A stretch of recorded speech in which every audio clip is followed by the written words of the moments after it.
Don't you think कि photography वाले lens अब आउटडेटेड हो गए हैं? फोटोज के लिए they are good, but videos में ना तो वो फील देते हैं जो एक सिनेमा लेंस में आता है और ना ही वो कैरेक्टर।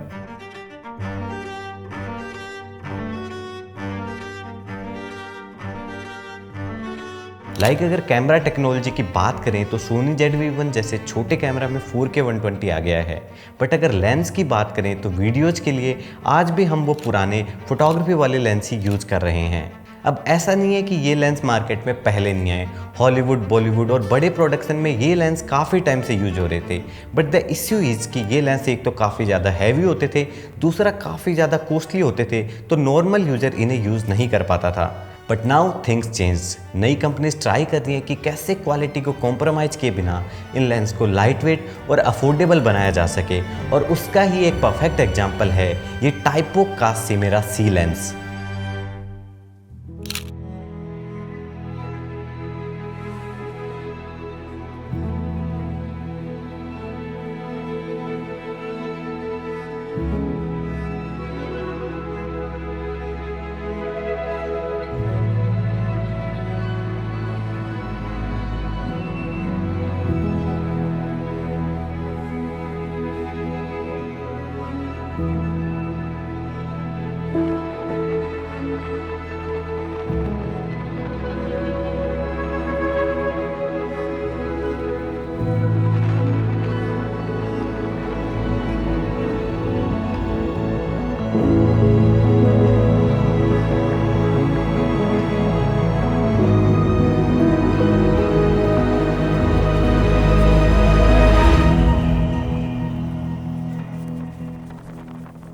सो hello everyone, myself Viren, और लोग मुझे रोड साइड ट्रैवलर के नाम से भी जानते हैं। तो आज हम लोग दो चीज़ों की बात करेंगे। फर्स्ट, ये लेंस इतना स्पेशल क्यों है।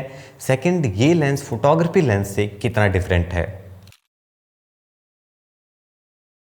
अब अगर इस लेंस की बिल्ड क्वालिटी की बात करें तो ये लेंस फुल मेटल बॉडी में आता है। उसके साथ इस लेंस को हाथ में लेते ही आपको आइडिया लग जाएगा कि ये लेंस सालों साल कहीं नहीं जाने वाला। इसके साथ आपको इसमें दो रिंग देखने को मिल जाएंगी। सबसे पहले आपको नीचे अपर्चर रिंग देखने को मिल जाएगी, जिसमें आप अपर्चर को T1.5 से T16 तक चेंज कर सकते हैं, और T सीरीज़ की बात करें तो T1.5 अप्रॉक्स f1.4 के बराबर होता है। तो आपको अच्छी खासी लो लाइट परफॉर्मेंस इस लेंस से मिलने वाली है। सेकंड, ये ऑल मैनुअल फोकस लेंस है, तो आपको जो मैनुअल फोकस की रिंग मिलने वाली है वो 210 डिग्री के फोकस थ्रो के साथ काफ़ी स्मूथ मिलने वाली है। तो थोड़ी सी प्रैक्टिस के बाद ईजिली आप इससे मैनुअल फोकस पे शूट कर सकते हैं। थर्ड, इस लेंस की एक स्पेशल खासियत ये है कि इसकी साइज़ काफ़ी छोटी है, और इसका फ्रंट का जो बैरल का साइज़ है वो है अराउंड 62 मिलीमीटर। तो आप 62 मिलीमीटर फिल्टर थ्रेड का कोई भी एनडी फिल्टर इस पर डायरेक्ट यूज कर सकते हैं। जनरली जो सिने लेंस आते हैं वो काफ़ी बड़े आते हैं, तो उस पर एनडी फिल्टर यूज करने के लिए आपको पहले उसके ऊपर मैट बॉक्स लगाना पड़ता है, एंड देन स्क्वायर वाले एनडी फिल्टर यूज़ करने पड़ते हैं। बजाय इस पर आप नॉर्मल जो भी 62 मिलीमीटर का एनडी फिल्टर है वो डायरेक्ट इस पर लगा के यूज़ कर सकते हैं, और मैं अभी अपना निसी का एनडी फिल्टर इस पे डायरेक्ट लगा के यूज कर रहा हूँ। एंड द लास्ट, ये लेंस आपको काफ़ी अलग अलग माउंट ऑप्शन के साथ देखने को मिल जाएगा। तो मेरे पास जो लेंस है वो है सोनी ई माउंट के साथ, तो मुझे अपने सोनी के कैमरा पे कनेक्ट करने के लिए कोई भी एडेप्टर अलग से कनेक्ट करने की नीड नहीं है, क्योंकि डायरेक्ट ई माउंट के साथ आता है। अब हम लोग आते हैं उस चीज़ पे जिसकी वजह से ये लेंस इतना ज़्यादा फेमस है, और वो है इस लेंस का लुक और कैरेक्टर। तो इस लेंस में आपको शार्पनेस प्लस स्मूथ फुटेज का एक बेस्ट कॉम्बिनेशन देखने को मिलने वाला है। जिस पॉइंट पे आप फोकस कर रहे हो वहाँ पे आपको kind of pin point sharpness मिलेगी, बट स्टिल जो ओवरऑल फुटेज है वो काफ़ी इवन और स्मूथ मिलने वाली है, जैसी जनरली सिनेमा लेंस में होती है। इसके साथ 16 ब्लेड के अपर्चर की वजह से जो बैकग्राउंड में आपको बोके मिलने वाला है वो बिल्कुल राउंड और स्मूथ मिलने वाला है। जनरली जो फोटोग्राफी के लेंस होते हैं उनमें जो ब्लेड होती है वो अराउंड 12 के आसपास होती है, उस वजह से जो बोके होता है वो उतना ज़्यादा राउंड नहीं होता। इसके साथ आपको जो फुटेज है उसके कॉर्नर पे स्फरली डिस्टोर्शन देखने को मिल जाएगा, जो जनरली पुराने विंटेज लेंस में होता है। साथ में आपको कॉर्नर पे हल्का फुल्का बैरल डिस्टोर्शन देखने को भी मिल जाएगा, जिस वजह से ये लेंस आपको काइंड ऑफ एनामॉर्फिक लेंस वाली फील देने वाला है। और जितना आप सब्जेक्ट के क्लोज होंगे, कॉर्नर पे ये जो डिस्टोर्शन का कैरेक्टर है ये आपको उतना ही ज़्यादा मिलेगा। अब अगर लेंस फ्लेयर की बात करें तो कुछ लोगों को पसंद होती है, कुछ लोगों को बिल्कुल पसंद नहीं होती। पर्सनली मुझे लेंस फ्लेयर काफ़ी पसंद है और मैं काफ़ी अगेंस्ट लाइट शूट करता हूँ और मुझे लगता है कि लेंस फ्लेयर आपके वीडियो में थोड़ी डेप्थ और ऐड ऑन कर देती है। और अगर इस लेंस की लेंस फ्लेयर की बात करें तो काफ़ी बैलेंस आपको मिलने वाली है। ऐसे नहीं है कि इसकी लेंस फ्लेयर से आपकी फुटेज ख़राब हो जाएगी या वो आपके फुटेज पे ओवर पावर कर देगी। उसमें आपको डेप्थ भी मिलेगी बट स्टिल आपको सटलनेस भी देखने को मिलेगी। अब लास्ट अगर हम लोग कलर टोन की बात करें तो जनरली जो फोटोग्राफी के लेंस होते हैं वो इस तरीके से डिज़ाइन किए जाते हैं कि उसमें आपको न्यूट्रल और एक्यूरेट कलर टोन मिले, बट सिनेमा लेंस में ऐसा नहीं होता। इस लेंस के कलर आपको हल्का सा विंटेज स्टाइल के और हल्का सा सिनेमैटिक मिलने वाले हैं। उन कलर में आपको हल्का सा वार्म और ग्रीन टिंट भी देखने को मिलेगा।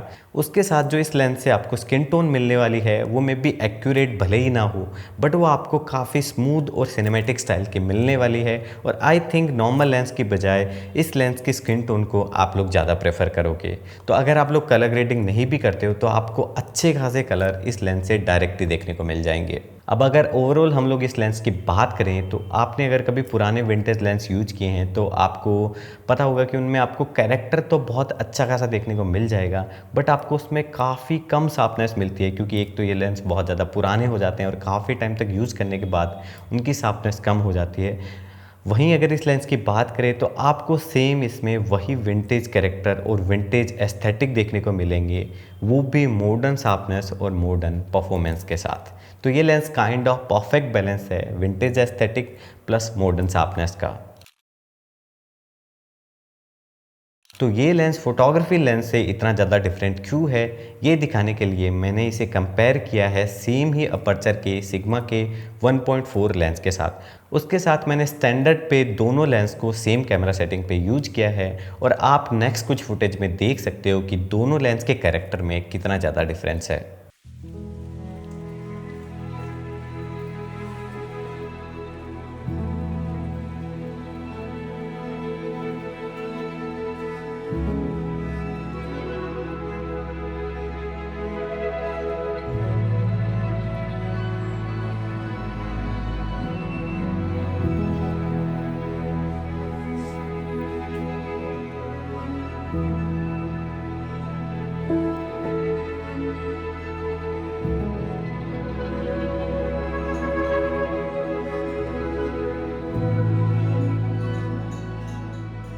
अब लास्ट में हम लोग बात करेंगे कि ये लेंस किन लोगों के लिए है। तो अगर आप लोग ट्रैवल डॉक्यूमेंट्री शूट करते हो, म्यूजिक वीडियो शूट करते हो या शॉर्ट फिल्म शूट करते हो जिसमें आपको छोटी साइज़ में एक अच्छी सिनेमा क्वालिटी वाला लेंस चाहिए, तो ये लेंस आप लोगों के लिए बेस्ट है। उसके साथ अगर आप लोग काफ़ी टाइम से ट्रैवल ब्लॉगिंग कर रहे हो और आप चाहते हो कि आपकी फुटेज बाकी जितने भी क्रिएटर हैं उनकी फुटेज से अलग दिखे, तो उस केस में भी आप ये सिमोरा सी लेंस यूज कर सकते हो। और मैंने इस लेंस को टेस्ट करने के लिए मंगाया था टाइपोक सिमेरा सी 35mm T1.5, बट इसके साथ ये लेंस 4 अलग और फोकल लेंथ में आता है। तो आप अगर किसी कोम्बो पे इन्वेस्ट करना चाहते हो कि एक कोम्बो से आपका सारा फिल्म मेकिंग का काम हो जाए, तो आई गेस आप टाइपोक के पूरे कोम्बो पे इन्वेस्ट कर सकते हो। ये बहुत ज़्यादा महंगा नहीं है अगर आप इसे कंपेयर करो जो बाकी के सिनेमा ग्लास आते हैं उससे। एट द एंड मैं टाइपोक को थैंक्स बोलना चाहूँगा मुझे ये लेंस भेजने के लिए, टेस्टिंग के लिए। और इस लेंस को मैं काइंड ऑफ लास्ट 2-3 महीने से यूज कर रहा हूँ और काफ़ी फ़न एक्सपीरियंस था एक सिनेमा ग्लास को यूज करना अपने सोनी के कैमरा पे। दूसरा मुझे अच्छा इसलिए लगा क्योंकि ये लेंस मैनुअल फोकस वाला लेंस है, तो इस लेंस ने मेरा जो शूटिंग का प्रोसेस है उसको थोड़ा स्लो कर दिया है। And that's a good thing in some way, because आप जब ऑटो फोकस और सारी चीज़ आपका कैमरा कर लेता है तो आप बहुत फास्ट शूट कर रहे होते हो और फ्रेमिंग और बाकी चीज़ों पे उतना फोकस नहीं कर पाते। बट जब आपका शूटिंग का प्रोसेस स्लो रहता है तो आप टाइम लेते हो फ्रेम सेट करने में, फोकस सेट करने में और बाकी सब में।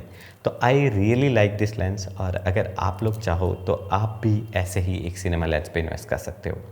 सो थैंक्स टाइपोक अगेन, और मिलते हैं नेक्स्ट वीडियो में ऐसे ही किसी ट्यूटोरियल, कैमरा लेंस के रिव्यू या फिर ट्रैवल ब्लॉग के साथ। Tata bye.